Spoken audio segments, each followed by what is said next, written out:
নমস্কার বন্ধুরা, সভ্য শুভ্রা ব্লগসে তোমাদের আরও একবার স্বাগত জানাই। আজকে আমরা বেরিয়ে গেলাম এমন একটি জায়গার উদ্দেশ্যে। কথিত আছে সেই জায়গাটায় নাকি 500 বছর পূর্বে শ্রী চৈতন্যদেব পা রেখেছিলেন। হ্যাঁ, এটি কিন্তু কথিত রয়েছে।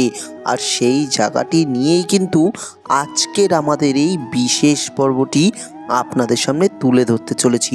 তো চলুন স্কিপ না করে পুরো ভিডিওটি দেখে নিন। এই যে সমস্ত জমিটি দেখতে পাচ্ছেন, ওই দূর দূরান্ত অবধি দেখা যাচ্ছে যে ল্যান্ডটা পড়ে রয়েছে, ফাঁকা ল্যান্ড। সেই ল্যান্ডটা কিন্তু কলকাতা পিঞ্জরাপোল সোসাইটির জায়গা। এবার যদি আপনার মনে প্রশ্ন আসে সে আবার কে, তাহলে আমার কাছে ভাই অত কিন্তু কোনো বিশ্লেষণ নেই এর সম্বন্ধে। যাই হোক, অত কিছু হয়তো আপনাদের মনেও আসবে কিনা জানি না, তবে জন্মলগ্ন থেকে কিন্তু আমরা শুনে আসছি এটি কুলিয়াপাট বা অপরাধ ভঞ্জন মেলা নামে পরিচিত এই জায়গাটি। আসলে কি এই অপরাধ ভঞ্জন মেলা, কেন এরকম নাম দেওয়া হয়েছে, এর বিশেষত্ব কি, তা জানতেই কিন্তু আজকের এই ভিডিওটা। এই মুহূর্তে আমরা এসে পৌঁছেছি একেবারে সেই অপরাধ ভঞ্জন মেলা বা কুলিয়াপাঠের মেন যে মন্দির চত্বর, সেই চত্বরে। আর এখানে এসে আপনি পরিবেশটা একবার দেখুন, এত সুন্দর নিরালা, এত সুন্দর শান্তির যে পরিবেশ, তা টোটাল গয়েশপুরের মধ্যে আর আছে কিনা তা কিন্তু আমার জানা নেই। তবে এই জায়গায় এসে আপনি একটি মানসিক শান্তি পাবেন। হ্যাঁ, তার কারণ এখানে ভগবান চৈতন্যকে আপনি স্বচক্ষে দেখতে পারেন। হ্যাঁ, এখানে আসলে আপনার মনের মধ্যে যে চঞ্চলতা তা কিন্তু দূর হতে পারে। এবার আপনাদের সুবিধার্থে জানিয়ে রাখি, প্রতি বছর পৌষ মাসের কৃষ্ণপক্ষের শুরুর দিনে এই মাঠটি দেখলেন যে বিশাল মাঠটি, তাতেই এক বিশাল মেলার আয়োজন করা হয়, যা অপরাধ ভঞ্জন মেলা বা কুলিয়াপাঠের মেলা নামে পরিচিত।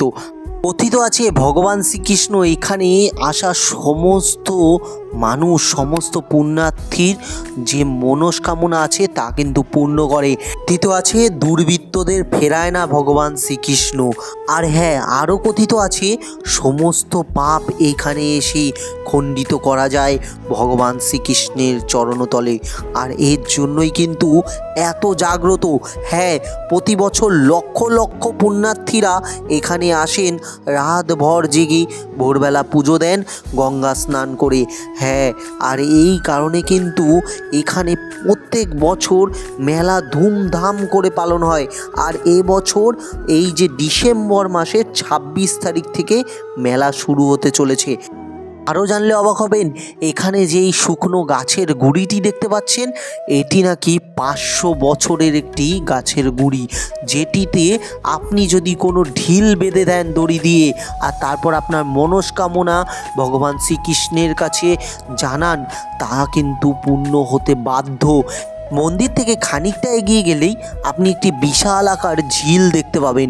কথিত আছে এই জলে স্নান করলে নাকি আপনার শরীরের সমস্ত পাপ ধুয়ে যেতে পারে।